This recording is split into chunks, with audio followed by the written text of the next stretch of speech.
Hai anak-anak, jumpa lagi dengan Budina. Hari ini kita akan belajar tentang perkembangbiakan generatif dan vegetatif pada hewan. Materi ini merupakan materi IPA pada tema 1, subtema 2, dan subtema 3. Sama seperti tumbuhan, hewan juga melakukan perkembangbiakan loh, baik secara generatif maupun vegetatif. Hewan juga melakukan perkembangbiakan untuk melestarikan jenisnya sehingga menghindari kepunahan. Perkembangbiakan hewan secara generatif artinya dengan kawin, sedangkan perkembangbiakan hewan secara vegetatif adalah dengan tak kawin. Perkembangbiakan generatif hewan. Perkembangbiakan generatif hewan artinya dengan cara kawin. Salah satunya adalah melalui ovipar atau bertelur. Anak-anak tahu ayam kan? Nah, ayam berkembangbiak dengan cara bertelur. Ovipar merupakan perkembangbiakan dengan cara bertelur yang biasanya dilakukan oleh unggas dan reptil. Setelah terjadi pembuahan, embrio yang dihasilkan akan tumbuh dan berkembang di dalam cangkang telur. Embrio tersebut mendapatkan cadangan makanan dari dalam telur. Salah satu ciri perkembangbiakan hewan dengan cara ovipar atau bertelur adalah mereka tidak memiliki kelenjar susu dan daun telinga. Contoh hewan yang melakukan perkembangbiakan secara ovipar adalah buaya, bebek, ular, kura-kura, semut, ikan, ayam, dan lain-lain. Jenis yang kedua adalah vivipar. Vivipar merupakan perkembangbiakan secara melahirkan. Setelah terjadi pembuahan, embrio akan tumbuh dan berkembang di dalam rahim ibunya, rahim betina. Selama dalam kandungan, embrio akan mendapatkan nutrisi dari makanan yang dimakan ibunya melalui plasenta. Kalau bertelur tadi kan mendapat nutrisi dari cangkang telur. Kalau yang ini mendapat nutrisi dari plasenta. Ciri-ciri hewan vivipar itu mereka memiliki kelenjar susu, memiliki daun telinga, serta tubuhnya dilindungi oleh bulu. Contoh-contoh hewan yang melahirkan adalah kucing, sapi, paus, macan, dan jenis yang ketiga dari perkembangbiakan generatif adalah ovovivipar. Ovovivipar merupakan perkembangbiakan secara bertelur dan melahirkan. Perkembangbiakan ini adalah perpaduan dari bertelur dan melahirkan.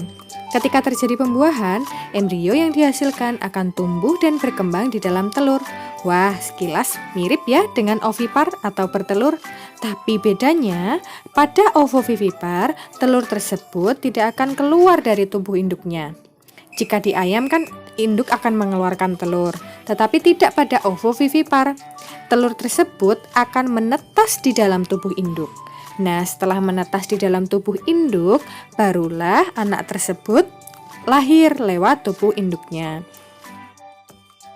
Ini adalah salah satu hewan yang berkembang biak dengan cara ovovivipar. Beberapa jenis hiu berkembang biak dengan cara bertelur melahirkan. Lihat gambar tersebut.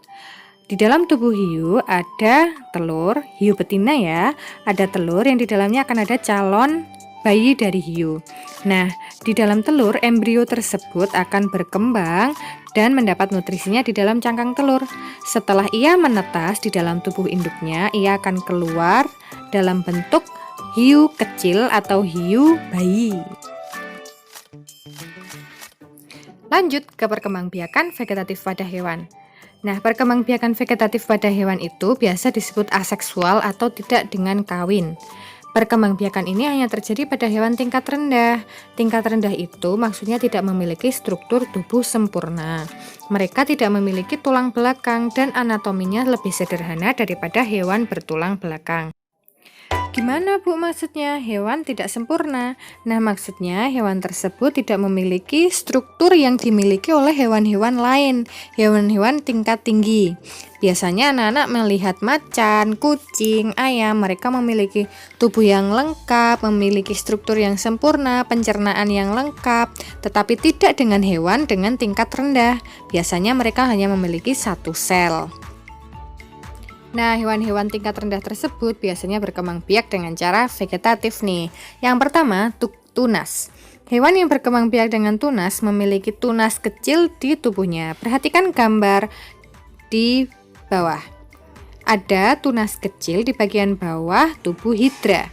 Nah, setelah besar, tunas tersebut akan memisahkan diri dari tubuh induknya dan membentuk hewan atau individu baru. Yang kedua ada fragmentasi.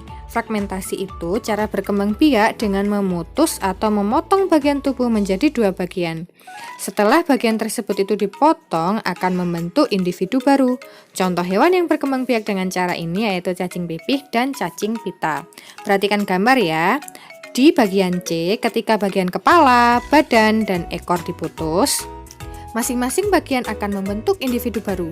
Di bagian kepala akan membentuk individu yang bentuknya seperti potongan kepalanya. Lalu di bagian badan akan membentuk individu yang bentuknya seperti bagian tubuhnya yang dipotong yaitu badan. Dan di ekor juga akan membentuk individu yang bentuknya seperti ekor.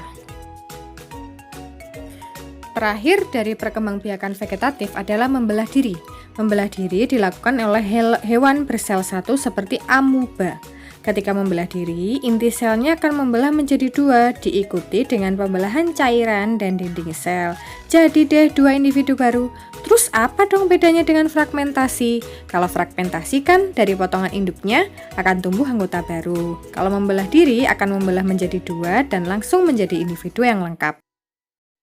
Sampailah di ujung materi tentang manfaat dan hewan dan tumbuhan bagi manusia.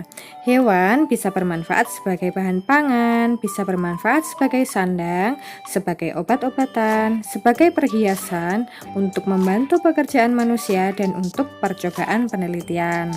Untuk tumbuhan, manfaatnya bagi manusia yang pertama sebagai bahan makanan kita, yang kedua untuk membantu membangun rumah dan perabot rumah tangga, yang ketiga membuat kain, yang keempat untuk membuat obat, yang kelima tumbuhan sebagai penghasil oksigen, yang keenam penyerap karbon dioksida sehingga membuat udara kita bersih.